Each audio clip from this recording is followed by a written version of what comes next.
From Washington, D.C., this is The Tightrope. I'm your host, Dan Smolen. Our mission on this podcast is to help you realize your dreams of doing meaningful work.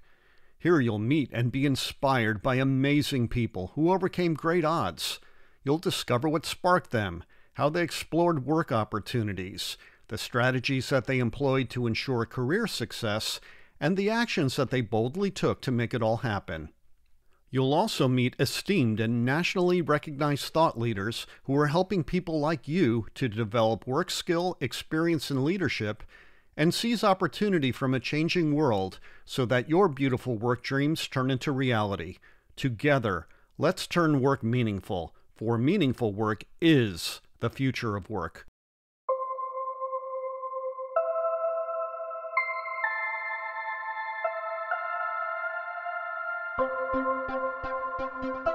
Today on the Tightrope Podcast, we present another of our Between the Seasons episodes, during which we take a step or two back from the style and format of our seasonal episodes, but also explain to you the why of what we do. We will get current with issues that affect people in the workforce seeking meaningful work, but also to shine a light on the work that we do on the Tightrope Podcast to make your journey to meaningful work both rewarding and successful. Coming up, we meet Victoria James. She is the founder of Victoria James Executive Search, focused primarily on marketing services industry jobs. We discuss her work connecting great talent with interesting executive assignments and the work that we did together to launch and grow her company. It's a fun conversation. But before we get to our interview with Victoria, we want to thank you for being a part of the Tightrope. We hope that you like the guests that we have featured and appreciate all the changes that we have made to our format to make your podcast experience a pleasurable yet informative one. One area where we could really use your help is in building our audience. If you enjoy the Tightrope, we ask that you tell 5 friends about us. They can subscribe to us by keywording the Tightrope Podcast wherever they get podcasts. Our best promotional vehicle is you, and we truly appreciate all that you do and continue to do to help us build our listenership. Thank you. Welcome to February 2020. The groundhog says that we should expect 6 more weeks of winter. Great. Cold temperatures and windy conditions are not conducive for much pleasurable free time, and those of us who are prone to seasonal depression tend to suffer most during the middle part of winter. If you find it hard to get away from work and do something fun outside, then we suggest carving out time with biographies from top leaders in business and public policy. I'm in the middle of Bob Iger's new book, The Ride of a Lifetime, and I am in awe of his ability to foster a meaningful work environment for his thousands of Disney employees or cast members. I don't sit still much, so when I'm driving somewhere, I switch from reading the book in electronic form to listening to it on Audible. I find this to be a great escape and an inspiration to me as I craft new content for the podcast. So our advice, carve out plenty of time during your week to read and listen.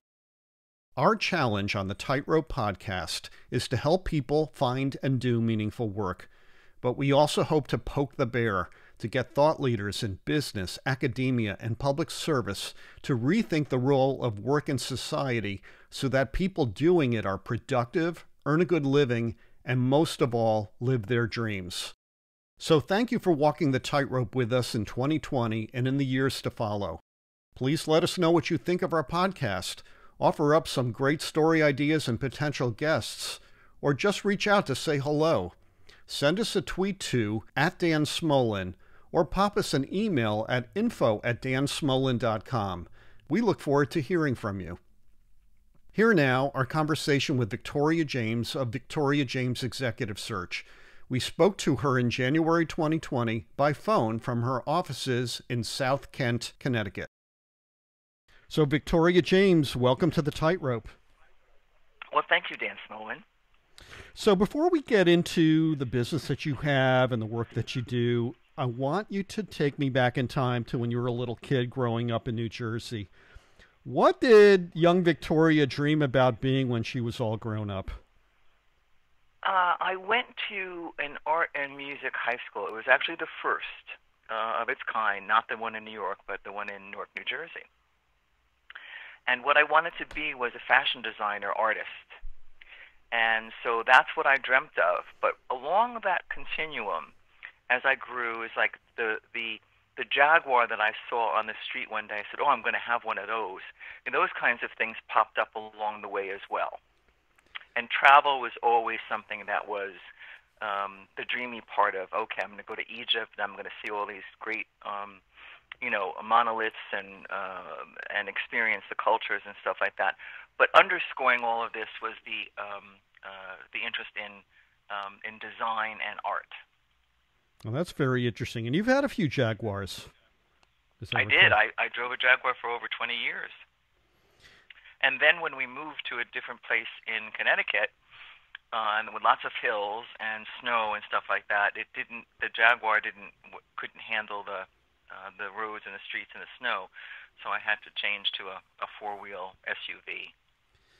So I want to take our listeners back before your years as a recruiter, and you started in corporate sales and were very, very successful. Not only were you an individual contributor, somebody who made sales, but you were also a sales manager and then ultimately a national sales manager. What was that like for you? Now, I should interrupt and say I was one of your direct reports at one time in sales for a major marketing services company. But you worked in a management structure that was overwhelmingly white and male. So what was that like for you, being a leader of people, but being one of the leading women in management in a very large company? I started as a salesperson with a particular division, and then was promoted to the larger division. And then when I left the company, I had the title of SVP. And the company that I worked for was owned by Dun & Bradstreet, which of course was, very, very corporate and very male, and probably still is. As a 5'10" female, that's right, who wore 3-inch heels at that time, I never felt diminutive, and I never felt other than equal. So.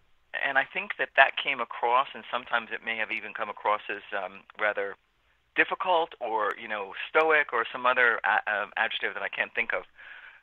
So I never really felt that I was being discriminated against because I was a female.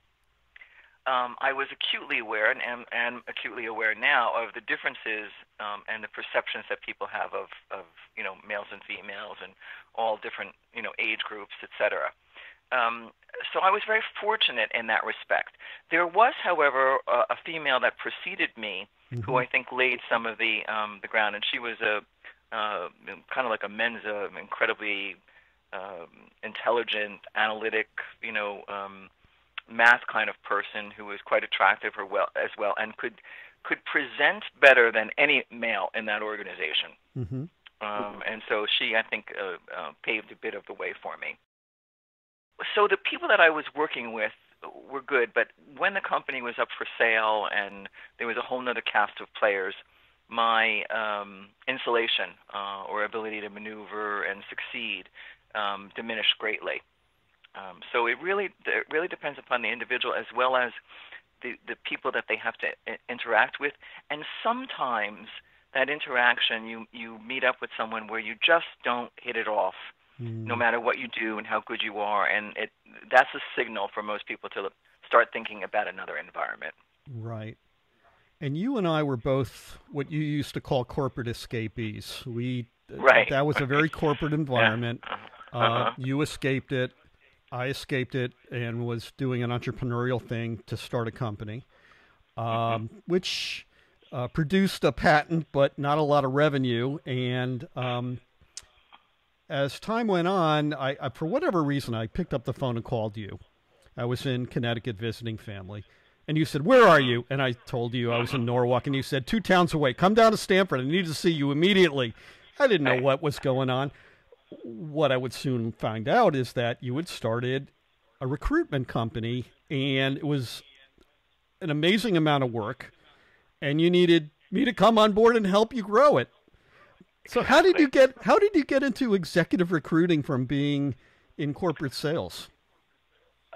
So after I left that corporate environment, I kind of bummed around a little bit with different opportunities, and then I was literally sitting at my desk at my home and said, you know what, I'll do a little bit of this, a little bit of that. I'll do my own thing, and I'll kind of farm myself out for different kinds of projects, and whether it be sales or marketing or whatever in the industry.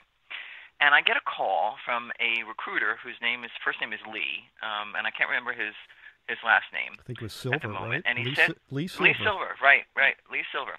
And he said to me, I've got a search, and he was a retained recruiting company who did a lot of software and hardware stuff. This is back in the 90s, that he had some, and he had recruited me. And I had accepted the position that he had recruited me for, and then rescinded it.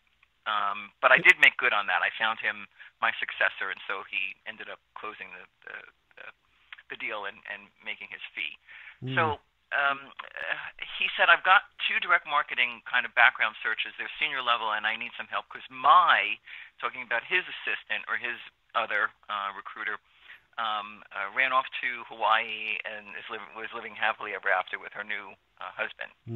So I said, sure, I'm delighted. I can do that. I'm free. I can do that. So he helped me understand what it is that his process was like, and I, of course, understood the industry in which he was doing the recruiting. And the first one was out on the West Coast, and it was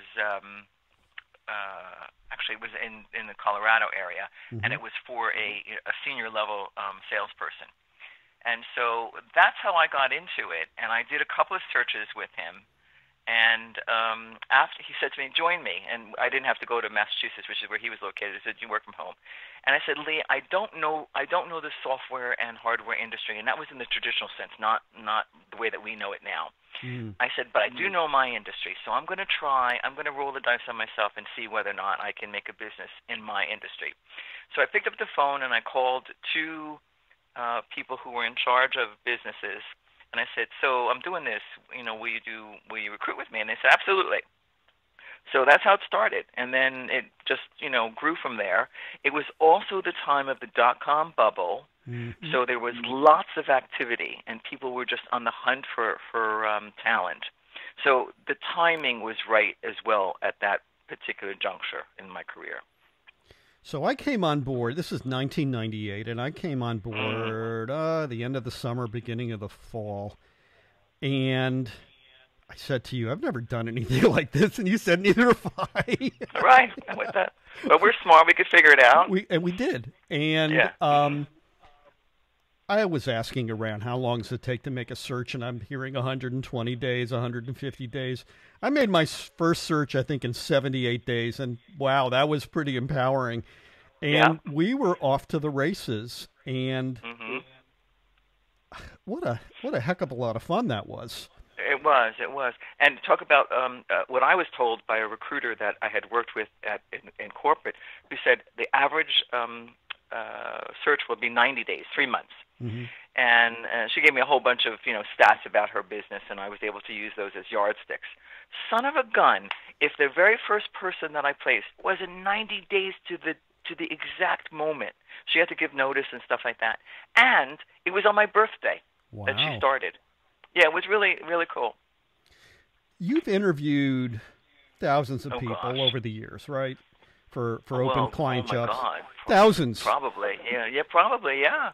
And the famous question that you and I would ask is motivational, and it's, what gets you out of bed in the morning? What they would tell you was often an indication of the kind of work that they were attuned to. Somebody who's money motivated, sales, for sure, or likes a lot of praise, likes a lot of recognition.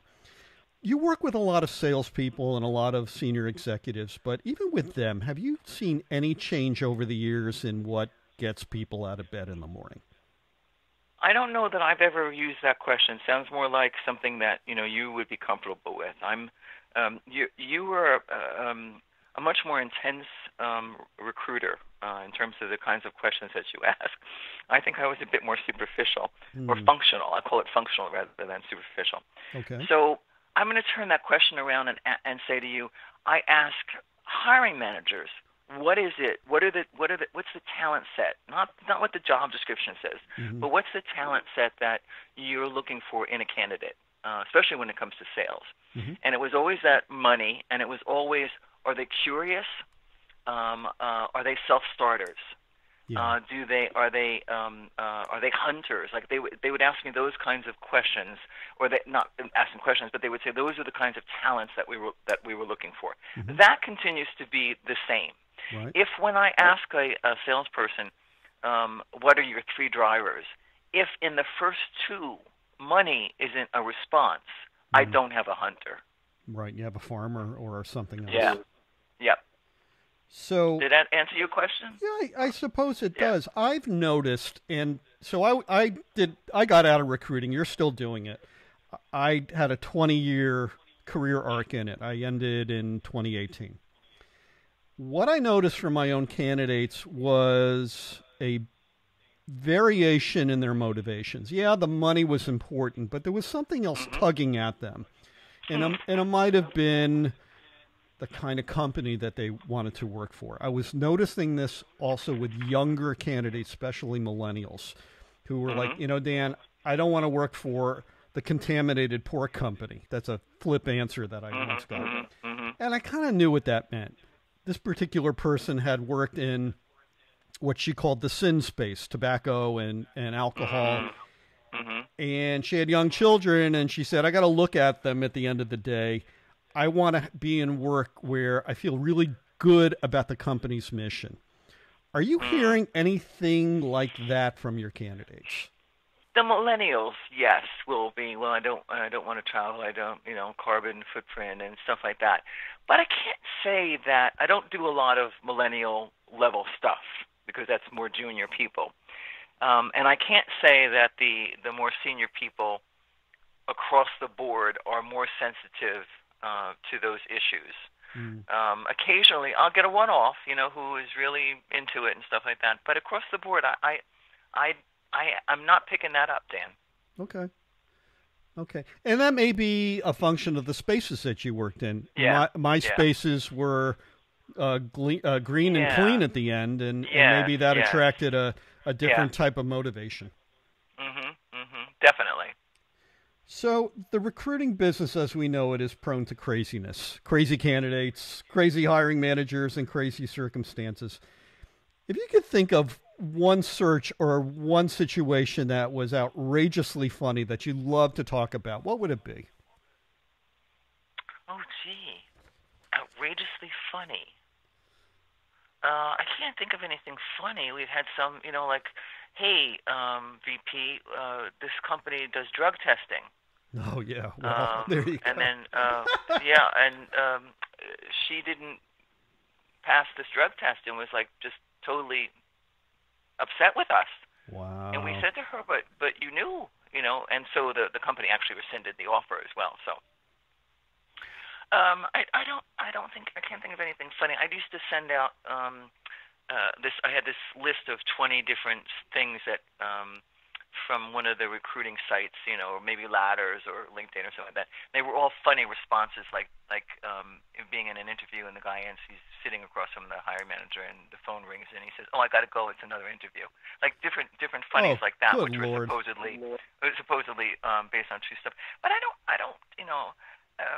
I had one not too long ago from a big company. She was going to relocate, but she didn't. Where she chose to relocate to was not 60 miles within the parameter of the company, and so they rescinded the offer. Oh, good God. And she, of course, oh, good God, right. So I have more of those kinds of, but not a lot. Again, I've been fortunate in that the things that have that occurred haven't been that outrageous or extreme. I'll tell you one that happened to me, and it was early on when I went off on my own, and I was an early adapter to Skype and stuff like that. For the very reason that if I'm in D.C. and my candidate is in San Francisco, I need to look at them. I need to pick up on the soft skills. I need to see how they respond to tough questions. Well, I guess this person who offered to be on Skype, I didn't offer it, she didn't recognize the fact that in the background of the shot were all her personal garments, her brasiers and her pantyhose. And how do I break it to her? And so finally, with a kind of forced laugh, I said, you know, so-and-so, all the world is a stage, and your stage looks like Oh Calcutta. And she goes, wait, what? And she turned around and she saw all her stuff, and she turned deep red. And you know, I wrote about that. I think I blogged about stuff like that. You know, if you're going to be on Skype, it's like being on TV. You've got to create your set, nothing distracting in the background. Turn off all your technology so that things don't, you know, buzz or beep. Did she qualify for the job? She did. She did, because she was a very creative person. This was an account management type thing. And I gave her a pass to say, okay, so you haven't had a lot of experience with this, but, you know, it's just common sense. And she took our meeting as sort of a dry run to get it all done. We actually did it over again. We gave her, we hit reset and did it over, and she was fine. But you just made me think about the strangest day in 20 years of recruiting. And I know we share this experience, and this was 9/11. So on the morning of 9/11, I know you had some candidates deployed. You may remember I had 2 sales management candidates on interviews on the other coast. Our client was in, I don't know, San Jose. Does that sound right? Yeah. And 9/11 happened, and there's no flights home. And so both my candidates had to take the chance of meeting up people at the airport and saying, where are you going? Oh, I'm going to New York. Are you going to New York? I'm going to Newark. Can we find a few other people and rent a minivan? And a lot of people drive did. Across town, across country. Yes. Oh, now, wow. Both my candidates did that. One was, they were actually both in San Jose, and they weren't going back to the East Coast, but they ended up driving and making new friends. And what made me think about that tour was Marcia and I saw the Broadway musical Come From Away, which is about what happens when 9/11 happens and all the planes land in Newfoundland. And so all these strangers now have overlapping lives. And that's what this was like. And I tell that story because you never know when you're going to have an opportunity to meet new people and make new connections. And I would imagine some people out there actually made business connections. Yes. Of course, everybody remembers where they were on 9/11. I remember every detail of that day. So strange. Let me ask you about resumes, because it's the question that I always got asked the most. Like, I'm an expert on it, you know. Yeah, how long, Dan? How short should it be? What should it look like? What typeface? And I'm like, no. You've got to find your own style, and the resume has to be as long or as short as it needs to be, but no longer. What mistakes do you still find that candidates make in creating and later on revising their resumes? It's incredible. Some of them are beautiful and perfect, and others are just, and these are senior people or, you know, people with good skill sets and education who just have a incredibly bad resume. And I take no umbrage at saying to somebody, we've got to redo your resume. I can't present you like this. And I will give them samples, and I will give them direction, and a lot of times I will do editing for them so that they can appreciate how before and after is. I do have a template, not literally, but figuratively. I don't think any resume should, unless you're in the pharma or engineering or IT kind of space, should ever be more than 2 pages, no matter how long you've been in business. I've seen one by a senior executive that I knew personally that was his entire 40-year career on 1 page, and it was beautiful. You have to, and then people need to also tell me what they accomplished, not just they were responsible for, but responsible for X, which resulted in Y. And that clearly often is missing from people's resumes. So the same mistakes and same poor representation of sometimes very accomplished backgrounds continues to this day as it did when we first started back in 1998. Right. I have often said to candidates, think of the resume as a tachometer on your car, and you want to get that needle revving the engine and going in the right direction, meaning to the right. So what does that mean? You have to tell a money story. And accomplishments. I used to go crazy with resumes that would be all percentages and no money.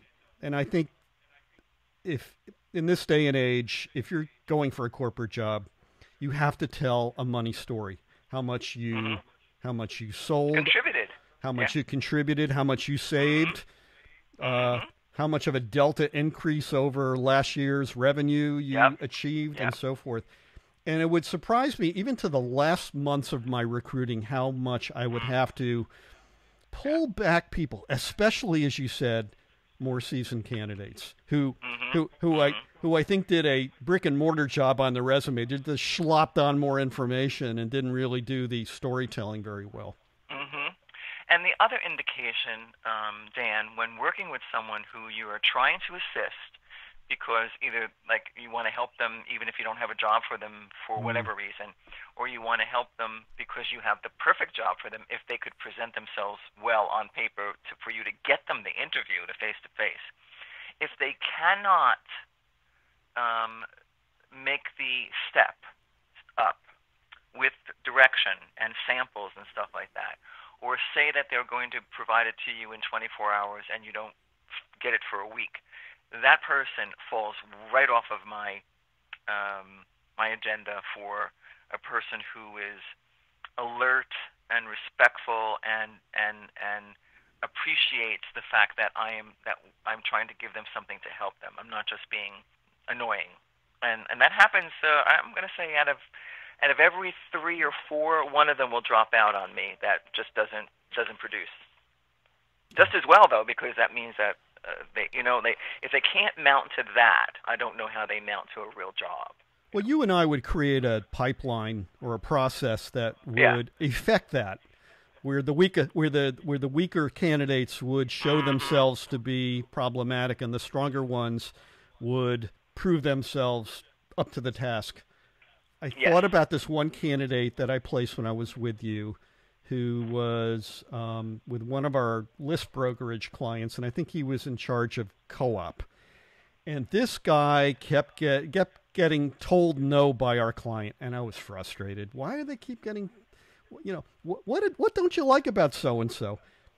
Good resume, presents himself well, but they just weren't getting him. But they did get him in the end because he was persistent. He said, I am not giving up. I tell you this because the gentleman is still with the company that I placed him with. Oh, Dan, son of a gun, I just outreached to him last week, and he sent me his resume this morning and said, let's talk. I know exactly what you're talking about. He's one of the most remain nameless. He's one of the most impressive people I have ever worked with, just for the fact that he was so persistent and so focused, which is a real key indicator for a great candidate. They're not going to give up. He lasted in a very tumultuous environment. I mean, he kept moving up the ladder. I wish him well.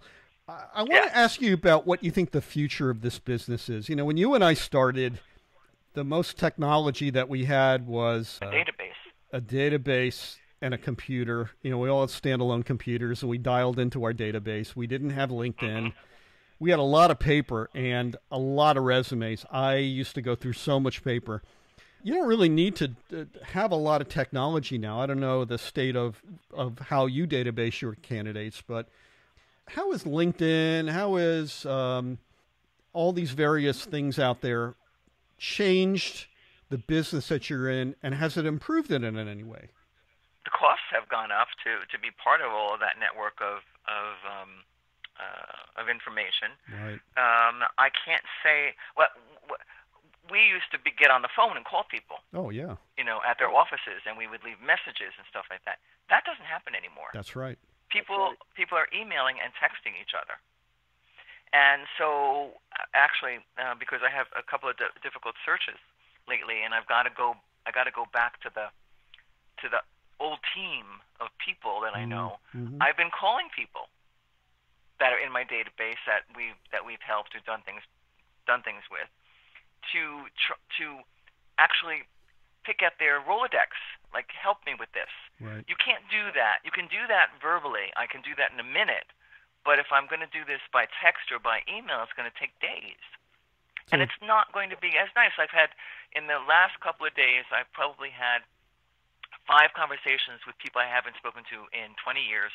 But it's like, oh my God, how are you? Well, yeah, it's just wonderful, a wonderful experience to have that kumbaya happen, and their outreach and their response to be a positive one, both for helping me find Ms. or Mr. Nirvana, right, and just like what's happened in your life in the last 20 years.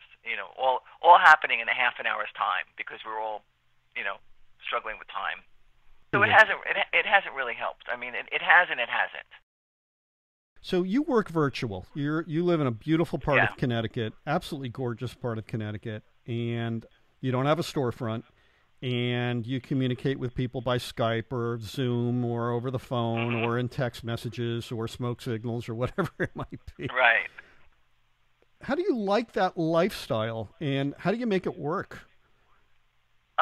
In 2008, when the proverbial hit the fan, my lease was up in Norwalk, and so I made a really good decision that said, you know what, I'm not going to renew.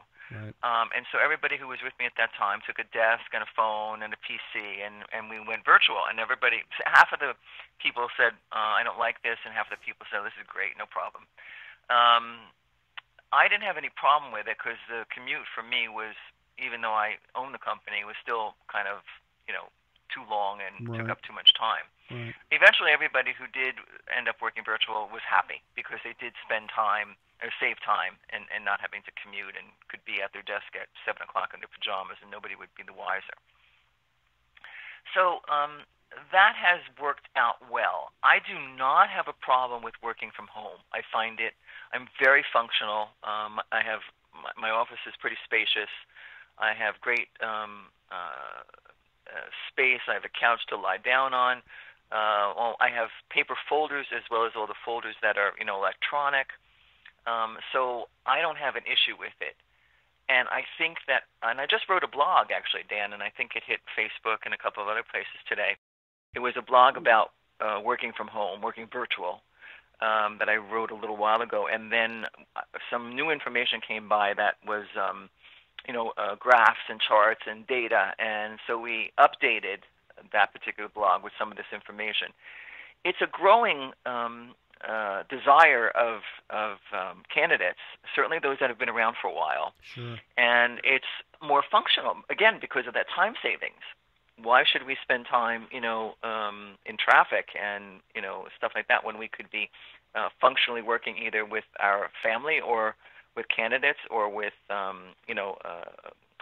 companies that we work with, et cetera. So I have nothing negative to say about it. I have only positive stuff, because in the end, you're either functional or you aren't. It doesn't matter where you physically are. I would agree with that. When I first started off in '98, actually in 2000, when we built our home, I actually built an office for work, and it was gorgeous, and it was my showpiece, and spent a lot of money designing it. It had a huge whiteboard which told my revenue story for the year, and I wrote about this recently. My biggest expense used to be dry markers. And each color dry marker had a different job. The red were the prospects, the green were the active candidates, the blue ones were placed, and then the black was my money story. And then I would, I would do like a, running balance for the year and where I needed to be and so forth. And gosh, I love that. But what's so interesting is I don't miss the space, and I don't miss all the technology, and I don't miss the desk, which is in storage.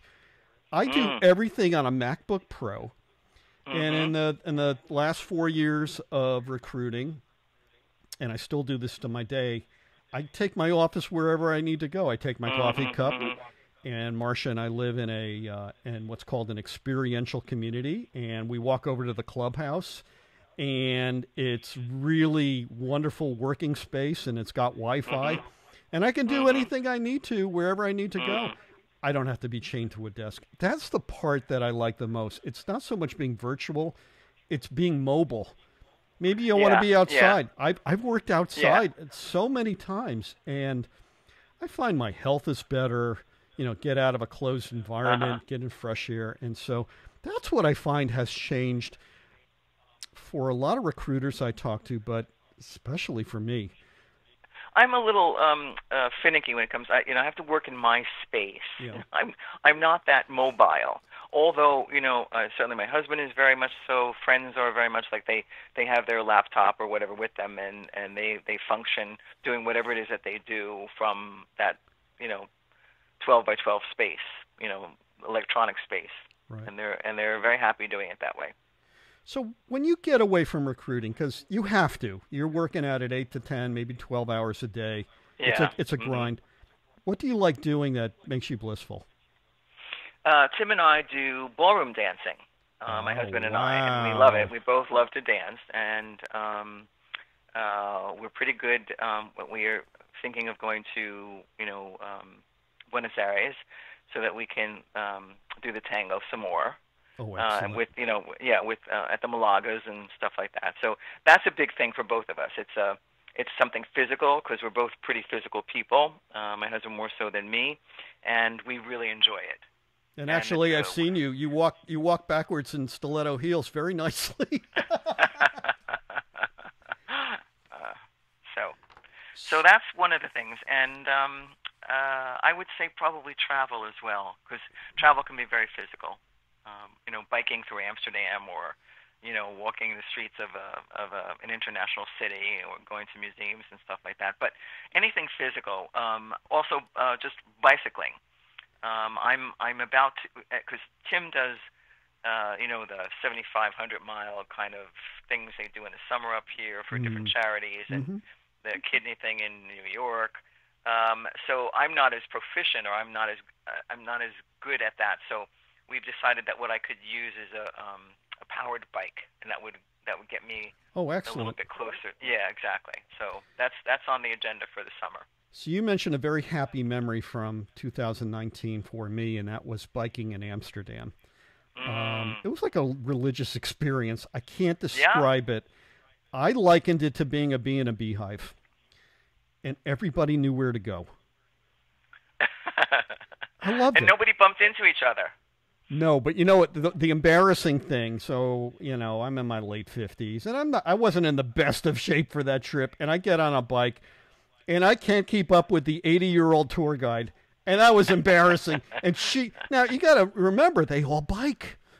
Yes, that's they all bike there are more in bikes Amsterdam than there are cars. Well, there's like twice as many. There's more bikes than there are people, and I love how everybody gets around.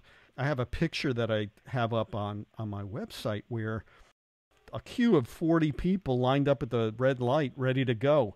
And it tells this amazing story. Some are dressed for work. Others are moms dropping their kids off at school, and then maybe they go off to work. It's an amazing place. I wish we had more of that Amsterdam-like feeling in our cities. Maybe we will someday. Have you been to Stanford lately? No. Oh, it's become quite. They've done a lot of stuff to the city with new buildings and walking areas, and of course along the water where we used to have offices. Right. So it's become quite cosmopolitan, but I don't know that anything European.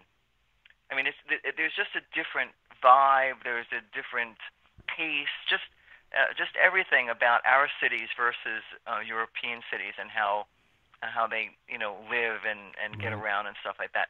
So I agree with you. It would be really nice, but I don't think that that's going to happen anytime soon. Where we have those kinds of hamlets or cities and stuff like that. One thing that they do there is they provide a lot of incentives to get electric cars, which are very expensive. I just read or heard on the radio, maybe it was for one of the news shows, about how the city of Amsterdam is going to absorb some debt of young people who just are, because of not having jobs and stuff like that. They're just going to absolve them of the debt so that they can breathe again. Did you hear about that? I haven't, but it doesn't surprise me. Surprise you, right? Exactly. It doesn't surprise me either. But I fell in love with the place, and I said to Marcia, I could live here. Live there, yeah. I could. Everybody speaks English too. Everybody speaks English well. Dan, wait, Dan. So I'm short in Amsterdam. I know you are. I am short at 5'10" in Amsterdam. It was an amazing, wonderful thing. We did an Airbnb while we were there. It was a boat house, Yeah. And she was taller than me and stuff like that. She was a fabulous hostess, when she first introduced us and then along the way. So, yeah, but it was great. It was, it's, when you've always been the biggest kid in the class or something like that, yeah, and tall and height, it's really kind of a cool thing that you merge into an environment where you're, like, people can't see you, like you don't stick out anymore. It's an amazing place. I mean, for our listeners, if you do go travel, pick Amsterdam in the springtime, especially for tulip season. Oh, go to Keukenhof and see the tulips. That's a mind blower. Best experience, absolutely best experience. I have one more question for you, and that is to ask you to speak to somebody listening to this podcast episode who is seeking meaningful work. And what I will describe that in Victoria terms as seeking nirvana for themselves. Yeah. So if somebody was, in a rut job and not happy and seeking a way to find bliss, to find nirvana, what kinds of pointers would you use to guide them towards nirvana? Everybody usually has something that they've always wanted to do. I could come back as Marie Kondo. I mean, I love organizing stuff and making people get rid of stuff so that they can breathe and they can have more new stuff that's better and all that other good stuff. So I think there's always something lurking behind that people want to explore, and so it takes a matter of discussing it. I also would suggest to them that they might want to look for a career coach, which I am not. I'm a career coach in the time slot of a half an hour, not for long distance, and that they have to be willing to let go and probably have to step back in terms of their income in order to make the change to that new nirvana that they have defined for themselves. But I think just lots of dialogue and talking with people about it and thinking about what makes them happy, what really, I've wanted to go to my grandniece's apartment in New York because she has a large walk-in closet, and I've been in there, and I want to scream, and I want to go and help her, but it's a whole day and 2 days investment, so I haven't done it, but it's on my list, Dan. So it's kind of like something that I like doing that I could theoretically make a business out of, because people do, or go buy a franchise that makes closets or something like that. Right. So we all have that. You just have to ask the right questions. And people, if they want to be honest and they have no fear of why you're asking the question, will pretty much be honest with you. And you just say to them, well, hey, there's your answer now. You just have to put the plan together. I love the idea of giving up stuff, because we have more stuff than we need. And yes. I'll tell you a crazy story, and I don't know if you've ever heard this. So when my aunt passed away in 2003, and she lived in this fabulous apartment across from Lincoln Center in New York City. Mm-hmm. And we're cleaning out her stuff, and we thought she had these tiny little closets.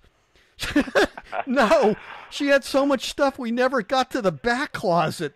It was bigger than my single dorm room in college, and I remember saying to my mother and father, God, no wonder she was so miserable. She couldn't get rid of anything. But it's... Was she a hoarder? Like, I don't mean... Oh, my God, like... yes. Oh, God. Yeah. I'll tell you how much of a hoarder. She kept her snow tires wrapped in hefty bags in her closet for a car that she didn't own, that she gave to my brother in the 1970s. Oh, my God. Was she happy? Was she a happy person or like an unhappy person? I think she had her moment. She was a top corporate executive. My aunt was one of the leading women trailblazers in the old Chase Manhattan Bank. Why? Because she was a computer whiz. When she was a young woman in college with a mathematics degree during World War II, she was a human computer. She worked on the Manhattan Project. Wow. I didn't hear about this till many years later, but she was brilliant, and she led an interesting life. She just couldn't get rid of anything. Unfortunately, I know a lot of people like that. Well, I think as we go through the next few years, I think our relationship to stuff is going to change, just because it's getting expensive to store it, and we need to get rid of things. I know. You pay for, like, we have some things out in the garage that hold stuff that I don't use. It's ridiculous. It's ridiculous. So, Victoria James, thank you for being on the Tightrope.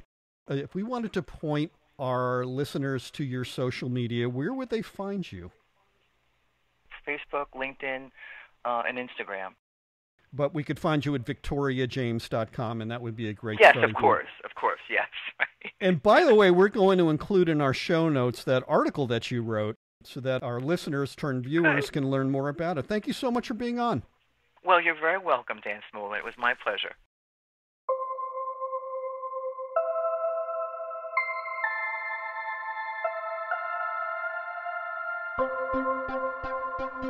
Our thanks go out to Victoria James for walking the tightrope with us. Links to her social media are included in the show notes for this episode. On the Tightrope, our success is your success, but we cannot build our community without your help and support.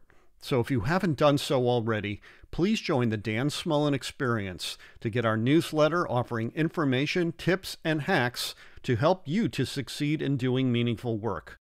To sign up, simply click the Subscribe to the Dan Smolen Experience newsletter button on our homepage at dansmolen.com.